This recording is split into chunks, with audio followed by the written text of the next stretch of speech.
Bollywood actors Jacqueline Fernandez and Nora Fatehi of the Enforcement Directorate's charge sheet in the 200 crore rupees money laundering case. The probe agency has named Sukesh Chandrasekhar as the main accused. The charge sheet says Sukesh gave expensive gifts worth over 10 crore rupees to Jacqueline. Bollywood heroine Jacqueline Fernandez के लाखों करोड़ों के fans हैं जो उसे चाहते हैं, पसंद करते हैं, लेकिन उनके इन्हीं फैंस में से एक ऐसा भी था जो किसी भी तरीके से जैकलीन फर्नांडिस के साथ केवल एक रात बिताना चाहता था और इसके लिए वो किसी भी हद तक जा सकता था। कितनी भी बड़ी रकम खर्च करने के लिए वो तैयार था। अब अगर आप सोच रहे हैं कि ये व्यक्ति कोई धन कुबेर हो सकता है तो आप गलत सोच रहे हैं। वो व्यक्ति तो मात्र 10वीं तक ही पढ़ा और लिखा था। इसके अलावा वो एक ठग था। नाम था सुकेश चंद्रशेखर। जी हाँ, यही नाम है उसका। इस ठग का शिकार बॉलीवुड सेलिब्रिटी से लेकर राजनीति जगत के बड़े बड़े दिग्गज बन चुके हैं। आइए जानते हैं आज इस ठग का पूरा कच्चा चिट्ठा। आप हमारे साथ इस वीडियो में आखिर तक बने रहिए।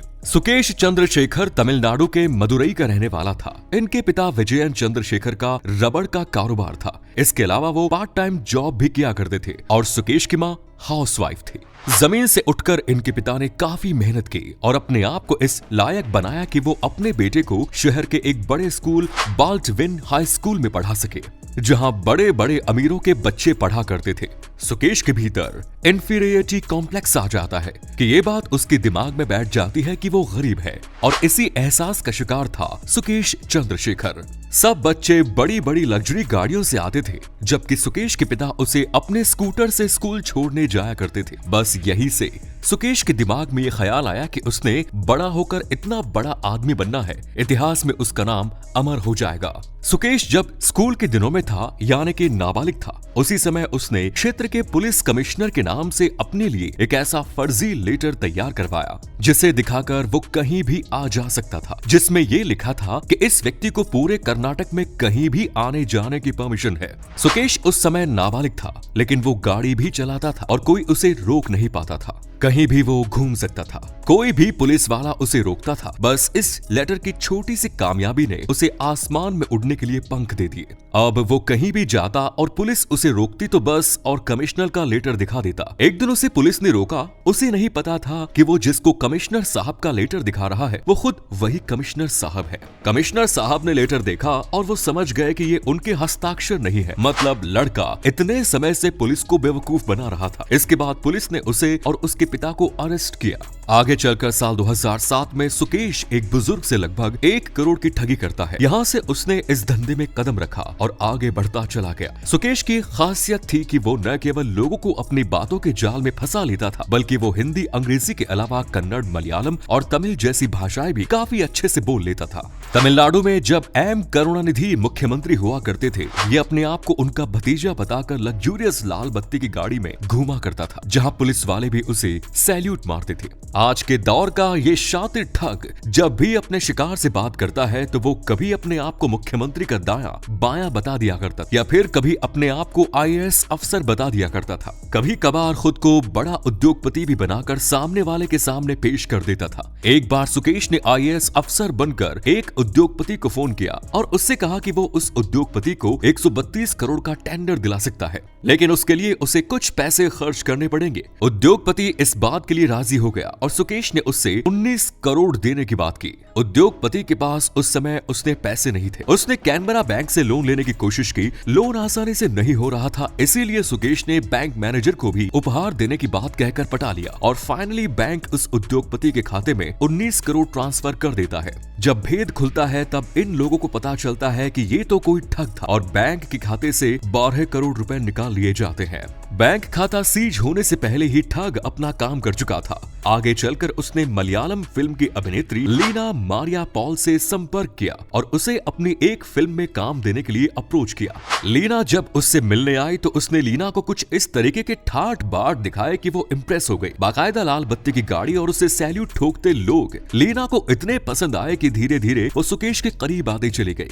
आगे चलकर इन दोनों के बीच शारीरिक संबंध बने। इस बीच सुकेश पकड़ा गया और उसे जेल हो जाती है। लीना को सच्चाई का पता चला, लेकिन काफी देर से लीना उस समय तक गर्भवती हो गई। उसे लगा कि सुकेश अब बाहर नहीं आएगा। उसने गर्भपात करा लिया, लेकिन सुकेश जब जेल से बाहर आया था इन दोनों ने एक बार फिर एक दूसरे से संपर्क किया और अब लीना एक्टिंग छोड़कर सुकेश के साथ ठगी के धंधे में उतर गई। सुकेश ने 15 साल के समय में लगभग 100 लोगों को अपने जाल में फंसाया और उनसे लगभग 500 करोड़ रुपयों की ठगी कर डाली। जब पैसा आता है तो डेफिनेटली आदमी के दिमाग पर उसका नशा हावी हो जाता है। सुकेश को बॉलीवुड हीरोइन के साथ समय बिताने का शौक लग चुका था। उसके पास 54 करोड़ रुपयों की गाड़ी थी, दुनिया की महंगी महंगी घड़ियां थी। इन्हें वो हीरोइन को गिफ्ट देकर इम्प्रेस किया करता था और बदले में उनसे उनका समय मांगा करता था। उसने नोरा फतेही, भूमि पेडनेकर, सारा अली खान जैसी हीरोइंस को अप्रोच किया, मगर इन लोगों ने उसके गिफ्ट को स्वीकार नहीं किया। ऐसे ही अप्रोच जब उसने जैकलीन फर्नांडिस के पास की तो यहाँ उसकी दाल गल गई। इस पर बॉलीवुड हीरोइन जैकलीन फर्नांडिस की दीवानगी का ऐसा नशा चढ़ा कि इसने हीरोइन से मिलने की जिद ठान ली।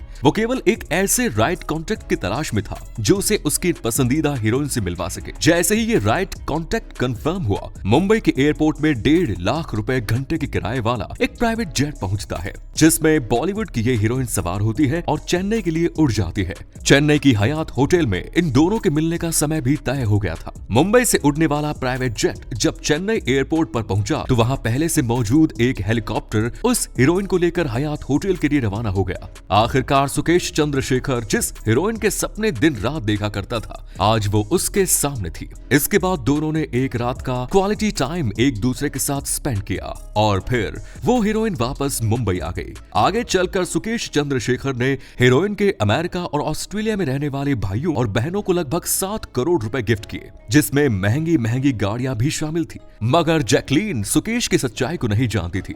जब वो उसे सच्चाई का पता चला तब तक देर हो चुकी थी और वो ईडी के शिकंजे में फंस गई। लेकिन सुकेश ने जो जबरदस्त ठगी का कारनामा किया, उसकी कहानी इससे भी ज्यादा दिलचस्प है। जयललिता की मौत के बाद उनकी पार्टी 2 भागों में बट गई और उन दोनों के बीच पार्टी के चुनाव चिन्ह को लेकर झगड़े शुरू हो गए।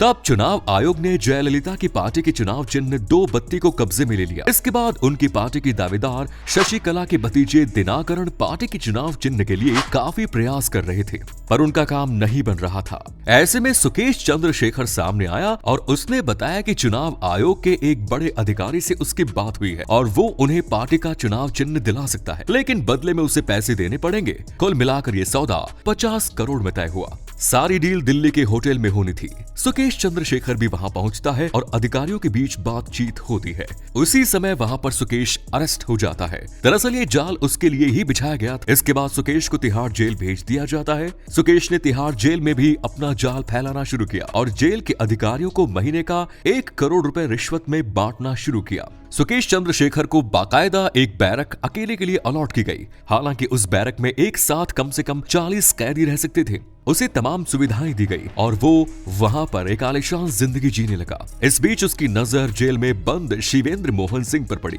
जेल में शिवेंद्र के बड़े भाई मलविंदर सिंह भी बंद थे।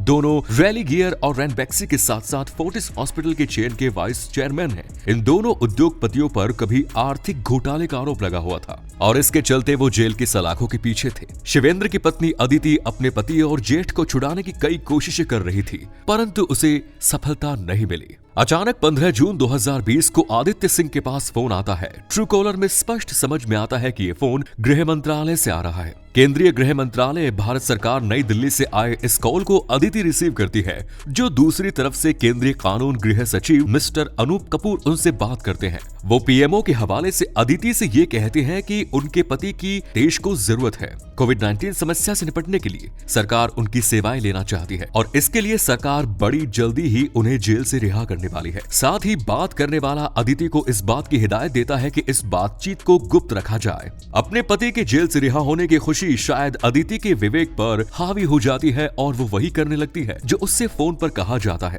अदिति सिंह से फोन पर पार्टी फंड में पहले तो 20 करोड़ देने की बात की जाती है, लेकिन आगे चलकर उससे साल भर में लगभग 40 बार और पैसे लिए जाते हैं और इस तरह करीब 200 करोड़ रुपए ठग लिए जाते हैं। बड़ी मात्रा में पैसों को निकाला जाता है। ईडी की नजर में आ जाता है ये, और फिर जब पूछताछ होती है तो सारा भेद खुलकर सामने आता है। पुलिस तिहाड़ जेल तक पहुंचती है तो उसे पता चलता है कि ये सारा खेल जेल में बैठकर सुकेश चंद्रशेखर खेल रहा था। उसे जेल अधिकारियों की मदद से मोबाइल मिल गया और जेल में ही शिवेंद्र के रूप में उससे अपना अगला शिकार भी, जिससे उसने 200 करोड़ रुपए ठग लिए। चुनाव अधिकारियों के साथ मिलकर रिश्वत लेने के साथ साथ अब सुकेश चंद्रशेखर पर 200 करोड़ रुपयों की ठगी का मामला भी सामने आ चुका था। फिलहाल सुकेश जेल में है और न्यायालय के फैसले के इंतजार में। तो ये थी सुकेश चंद्रशेखर की पूरी कहानी। उम्मीद करते हैं कि वीडियो आपको पसंद आया होगा। इस पर अपनी राय कमेंट्स में जरूर दीजिए। फिर मिलेंगे नए वीडियो में, तब तक के लिए जय हिंद, जय भारत, वंदे मातरम।